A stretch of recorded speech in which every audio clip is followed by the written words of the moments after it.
देश और दुनिया में कोरोना वायरस का अपडेट क्या है, वैक्सीन का अपडेट क्या है, यही इस वीडियो में हम आपको विस्तार से बताएंगे।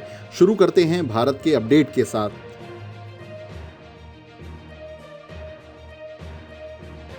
भारत में कोरोना वायरस के पिछले 24 घंटों में 18,732 नए मामले सामने आए हैं। खास बात यह है कि ये पिछले 6 महीनों में एक दिन में सबसे कम आने वाले कोविड केसों की संख्या है।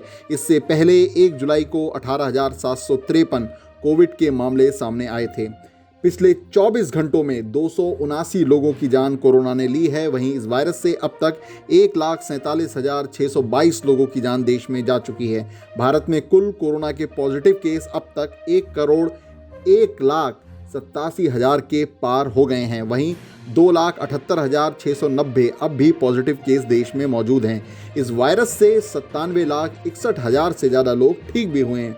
राजधानी दिल्ली में कोरोना वायरस के केस लगातार कम हुए हैं। पिछले 24 घंटों में दिल्ली में कोरोना के 655 नए मामले रिपोर्ट हुए हैं। ये पिछले 4 महीनों में सबसे कम आंकड़ा है। इससे राजधानी में रहने वाले लोगों की चिंता भी कम हुई है। पिछले 24 घंटों में दिल्ली में 23 लोगों की मौत कोरोना से हुई है। अब तक राजधानी में कोरोना से 10,437 लोगों की जान जा चुकी है। वहीं राजधानी दिल्ली में अब वैक्सीनेशन की भी तैयारी चल रही है। जिन प्राइवेट हॉस्पिटल में 100 से ज़्यादा कर्मचारी हैं, उनके स्टाफ का उपयोग वैक्सीनेशन के लिए किया जाएगा। इसी बीच कोरोना वायरस के नए स्ट्रेन ने भारत में भी चिंता बढ़ा दी है। शनिवार को उन 50 लोगों के सैंपल 6 लैब में भेजे गए जो कि ब्रिटेन से लौटे थे।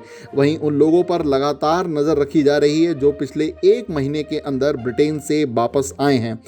महाराष्ट्र में ब्रिटेन से लौटे 16 लोग कोरोना पॉजिटिव निकले हैं। तमिलनाडु में 4, केरल में 8 लोग कोविड पॉजिटिव निकले हैं। ये सभी ब्रिटेन से वापस लौटे थे। वहीं मुंबई का धारावी अब पूरी तरह से कोरोना से मुक्त हो गया है। इस पर एनसीपी नेता नवाब मलिक की प्रतिक्रिया आई है। मुंबई शहर में धारावी जैसे जगह पे जहां शुरुआती दौर में कोविड बड़े पैमाने पे फैला हुआ था, आज उस वार्ड में एक भी नया मामला कोविड का नहीं आया। मुंबई में भी हालात नियंत्रित हैं। महानगर पालिका हो, प्रशासन हो, उन्होंने बढ़िया काम किया। अनलॉक के बावजूद बड़े पैमाने पे केसेस कम हुए हैं। हम जनता के आभारी हैं कि उन्होंने सरकार की बनाई हुई गाइडलाइन का पालन किया। अधिकारी मेहनत करते रहे, जिसके कारण आज परिस्थिति में सुधार आया है और इसका पूरा श्रेय सरकारी अधिकारी और मुंबई और महाराष्ट्र की जनता को जाता है।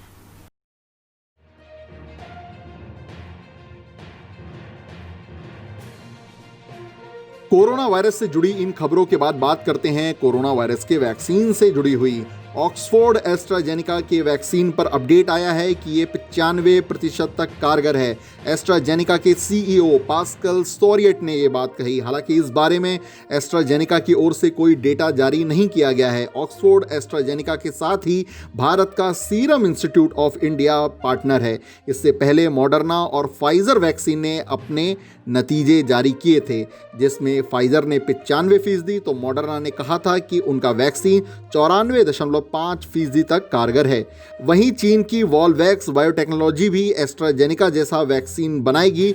मीडिया रिपोर्ट के मुताबिक इस वैक्सीन का बड़े स्तर पर प्रोडक्शन 2021 के मध्य में शुरू हो सकता है। इसी बीच ओमान में भी कोरोना वायरस के वैक्सीनेशन की शुरुआत होगी। ओमान में फाइजर वैक्सीन की डोज पहुंच गई है। इटली में भी वैक्सीनेशन की शुरुआत होने वाली है। यहां भी फाइजर का वैक्सीन लोगों को दिया जाएगा। वहीं विश्व स्वास्थ्य संगठन के प्रमुख टेड्रोस गैब्रियस का बयान भी सामने आया है, जिसमें उन्होंने कहा है कि कोरोना वायरस अंतिम महामारी नहीं है। साथ ही उन्होंने ये भी कहा कि जलवायु परिवर्तन और जानवरों के हितों के बारे में भी अब भविष्य में सोचना होगा। कोरोना वायरस के जैसे ही नए स्ट्रेन का पता ब्रिटेन में चला है, इसका खतरा अब कई यूरोपीय देशों में भी बढ़ गया है। कनाडा, जापान, ऑस्ट्रेलिया, लेबनान में भी इसके मामले मिले हैं। कहा जा रहा है कोरोना वायरस का ये स्ट्रेन पहले के वायरस से और ज़्यादा खतरनाक है। अमेरिका नए स्ट्रेन को लेकर चौकस हो गया है। इसी कड़ी में जो भी व्यक्ति यूके से अमेरिका जा रहा है, उसको अपनी कोविड-19 रिपोर्ट नेगेटिव दिखानी होगी। दुनिया में अब कोरोना वायरस के केस 8 करोड़ से ज़्यादा हो चुके हैं। वहीं 17,52,000 से ज़्यादा लोगों की जान कोरोना ने पूरी दुनिया में ली है।